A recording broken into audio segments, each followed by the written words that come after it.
Okay, so we waited all summer for this. Now it's time. Opening night starts tonight, and I'm going to give you my predictions coming up next.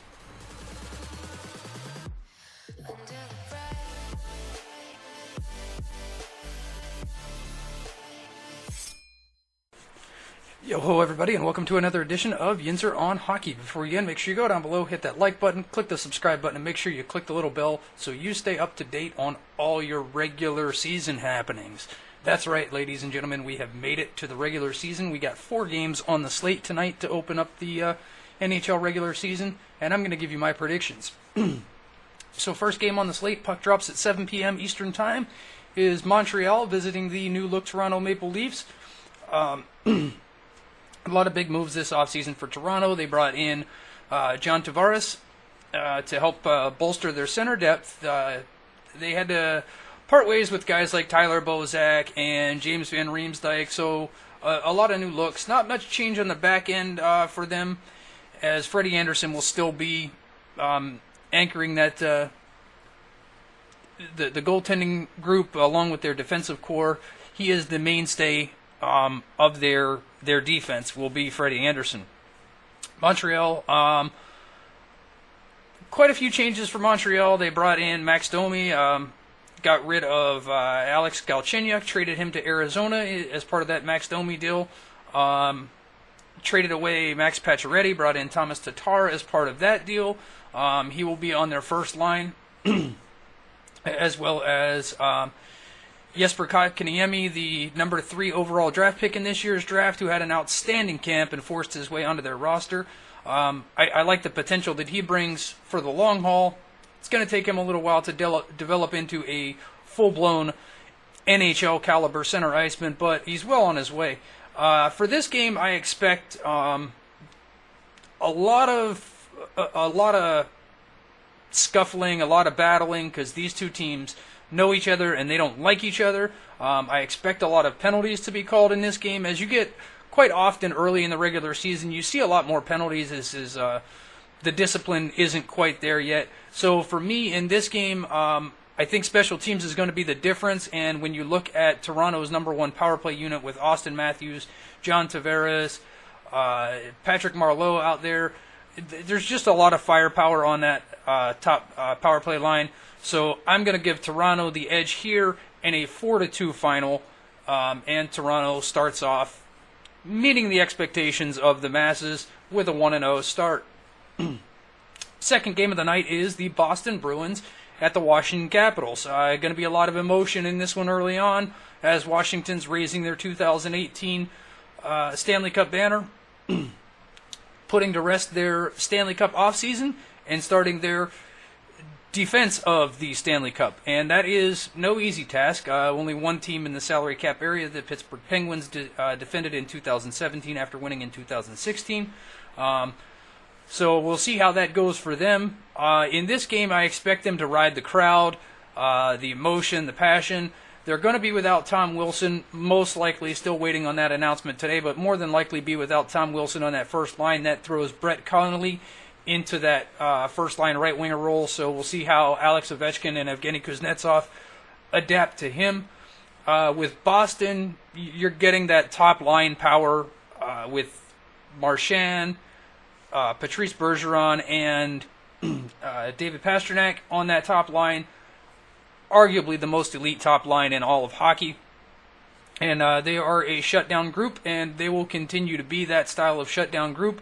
I don't expect much from Washington's first line unless Todd Reirden, new head coach for the Washington Capitals, starts mixing his lines up and starts trying to use that home ice advantage to get Ovechkin and Kuznetsov away from that top line of Boston. For me, this game is going to be decided late, and I look for it to be a 3-2 final in favor of the Washington Capitals. Quite possibly an overtime extravaganza here we could see early, but I like Washington to win and defend their banner-raising ceremony early on. Next game on the slate is the Calgary Flames against the Vancouver Canucks. I follow a lot of Canucks fans and a lot of the Canucks on Twitter. They're excited about this young core. It's going to be a new look for them, kind of a changing of the guard.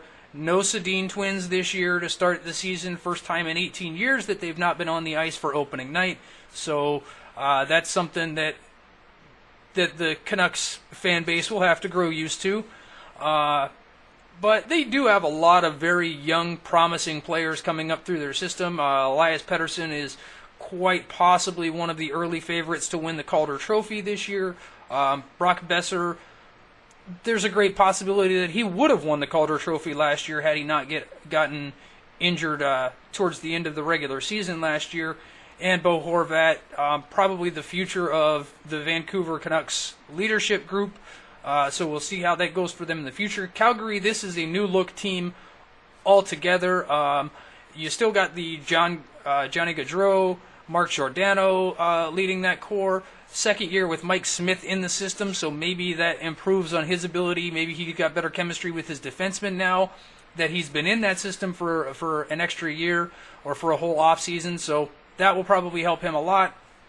I look for him to be the key deciding factor in this, as Vancouver's not a team that generates a lot of shots on goal, so they usually like to pick their spots and make their shots on goal quality chances. So that's something that Mike Smith's going to have to be aware of, that, you know, they're more of a pass-first team, and they'll be looking for nice open looks at the net. James Neal brings in added scoring punch. He'll be starting the season on the third line for Calgary. I don't look for that to last long.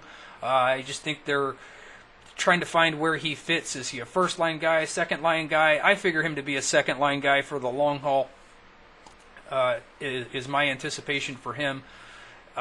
Once Bill Peters, the new head coach of the Calgary Flames, figures out where he is best suited.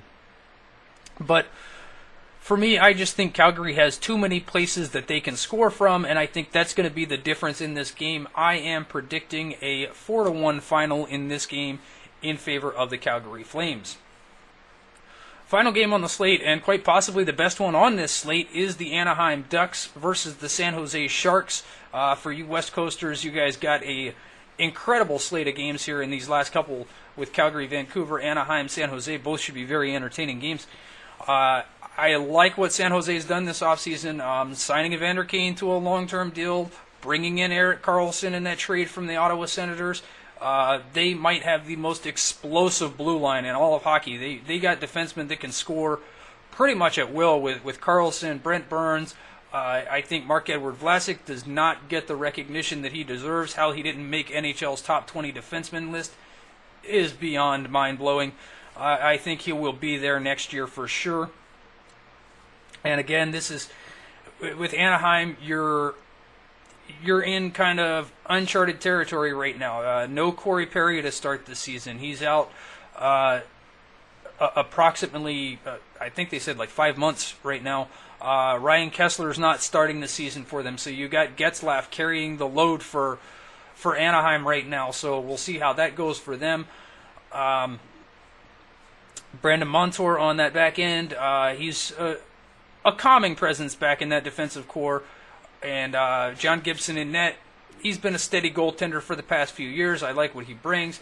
Martin Jones is a boomer bust goaltender. You never know what you're going to get with Martin Jones, but I think against Anaheim right now, where without them knowing where their offense and where their scoring is coming from, I like San Jose to just basically outmuscle Anaheim in this game, and San Jose is going to win this game by a final score of 5-2. I got no shutouts on tonight's slate, so if you're looking for goaltenders to start in your fantasy league, none of these matchups are really favorable for that, so can't help you there. But that's my predictions. Let me know in the comments below. What do you guys have? Who's winning, who's losing, and what does this mean for their season as a whole? Does Vancouver fans just go straight into the tank? Does Montreal just write everything off and start buying billboards to fire Mark Bergevin again? So we'll see how that goes. If Toronto loses, what kind of uproar do we see in the hockey mecca capital? We'll find out in a very, very short time. As I said, tonight's the first night. They all count now, boys. Throw out the preseason. Throw out the offseason. That banner, that's the thing of the past. It's time to go. Real hockey starts tonight. Don't forget to hit like and subscribe. Follow me on all the social media listed in the description below. And until I see you next time, have a good day.